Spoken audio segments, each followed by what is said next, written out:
Okay, DIY crew.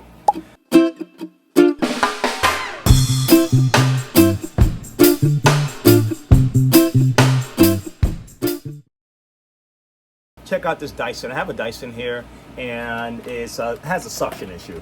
There's a suction problem. So we're gonna figure out what the problem is. Man, sometimes the suction problem could be something really simple that you think it needs to go to a shop for. It's something you can do at the house. All right, so when you need to find out what model that you have first, let's kind of get there. Okay, look at this tag. Take off your belt, not belt, cord. Unless you wear a cord for a belt, you know. Oh my gosh, my son tried some crazy fashion thing like that where he was using something else as a belt. It's like, man, good for you, man. Glad you're exploring fashion, but don't wear that outside. Okay, you check right here for your model, okay? So this particular one is a UP16. And a lot of the Dysons, the models are about the same. They use different coatings, different names. So like UP13 might be the same as a DC65 or something like that, a DC41 or whatever. All right, so just keep that in mind. Okay, some of the Dysons are kind of the same. All right, but we have a suction problem, so we have to figure out what the problem is. So the first thing I did, let me turn this down a little bit. Okay, let me tilt this a little bit for you can see. Now I took the head off here. See that? Not the head, the dirty water. The dirt bin. Listen, man, just bear with me. So it took the dirt bin tank off, and what I'm gonna do is I just want to test the suction and see if I have suction coming from the motor. First off, let's eliminate everything else. Suction coming from the motor. So what I'll do is let's turn it on. Let's turn the power.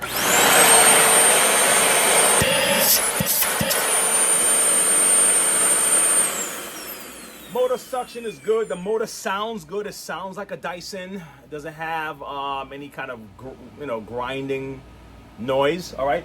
Next, we're gonna put the dirty bin back on. Okay, and we want to see, because the suction is now being traveled through. Now this particular one, there's a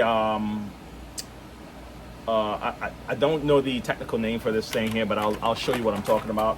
You see right here, this section.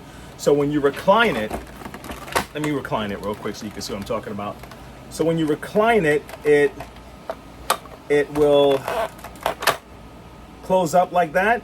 Okay, so that means that the suction path is going to the floor, let's say, or going to the top, to the wand, and then when you recline it, the suction path switches to the floor. That's what this means. Okay, very good design, by the way. All right, so now I'm gonna check the wand up top to see if we have suction at the wand. All right, so let's try that. All right, turn it on. Let me take this down. Yep, I could put it right here. Okay, let's turn it on and see. Okay, so we got suction, right? Okay. Now, this is what happened with some of these machines. Sometimes it's the that lever that, you know what I should do? Let me take off this this side of the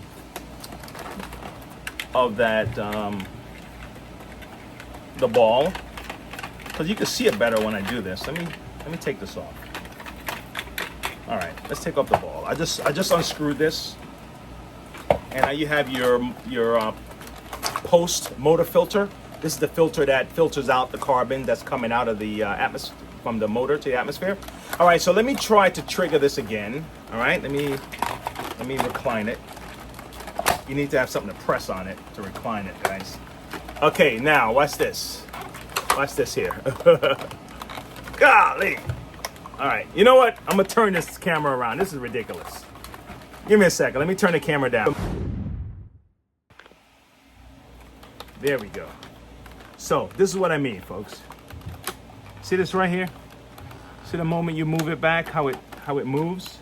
sometimes, guys, this is not making a contact with the floor, and that's really what's causing the suction problem. Let's say it left a gap like this. So it's not that it's clogged. Sometimes this is just not touching here. That's causing your suction to go bad when it comes to a Dyson, okay?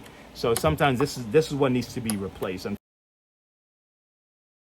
I think I know what the problem is.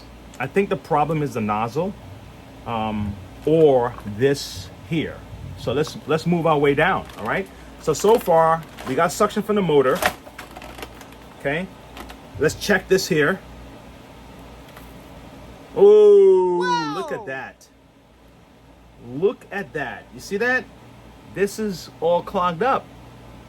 So we're gonna have to clean out, look, it looks like we're gonna have to clean out this entire strip. Let's go check over by the nozzle area and see what it looks like. Oh, wow. Take a look at this. See how this is jammed up? All right, carefully take this off because this can get brittle and break. So I'm gonna kind of peel this a little bit back. Okay. All right, take that off. And let's pull this apart. Okay, so now we have one clog here. See that? And then we have another clog. Now you can't see it from this angle. So imagine if you had just unclogged the nozzle and didn't realize that back here also had a big clog. So, you know, that's where you take your time to diagnose these things. And guys, really all it is get a needle nose pliers or something, and you can just pull this stuff out of there. No great feat, okay? You know, just get these clogs out. Okay, see that? Get this stuff out of here. See that? Okay. And this is probably light. This seemed like light because it didn't appear to be so hard that it would be tough for the vacuum to pull this up. I think the real clog is in this hose right here. This they call this an internal hose. So yeah. So let's go get this. Now, be careful when you pull these out sometimes because sometimes they have, it's a needle, okay? And the needle got jammed in this section here. And if you yank it and pull too hard, it'll rip your internal hose, and now you have two proms in your hand, okay? And now you have to replace this thing. All right. Now I'm all the way here. Now what you can do, you can get like a rod and try to push it all the way through. Again, be careful. If it's too hard, just be mindful that you can tear the plastic. All right, let me find something. Let me find something like this here. Push down. Let's push this down. Push it all the way through. See if it'll go into the other side. Let's see, guys. Let's turn this around. Okay, now you can see it on this side. See that? Let's pull this out of here. And if you have a stronger vacuum, like you know, like a shop vac canister, those have very powerful motors. You can try to see if you can suck stuff out of here. But this looks good. This looks like I did my job here. Yep, I can see all the way through. Okay, let me see if you can see all the way through too. Yeah, yep. See that? You can see the red. You can see all the way through. So that's clear. So what we're going to do now is pull this back up. Don't let it get too far down there. It'll get lost. Here we go. Pull this back up. Let's put this guy back in here. Now, some of these models, you have to actually screw it in. So this is a lot easier, man. I love this design a lot better. Okay, and let's just put this back on. Let's put back on the ball, being that we already have it in this position.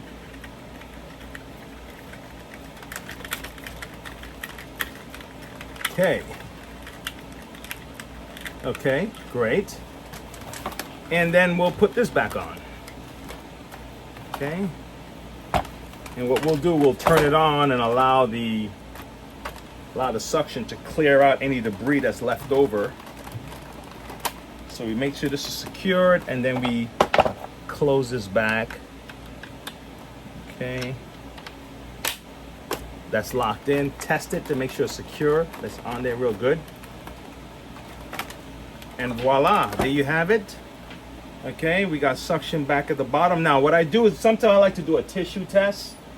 It's a simple test. You can use salt, you know, dirt. Don't use sugar. But what I'll do is I'll turn the vacuum on, and I'll see if the debris gets sucked into here, and I just use a simple tissue. It's easy, it's lightweight, it's gonna get in there. So the tissue's in there. That means the suction is good down there.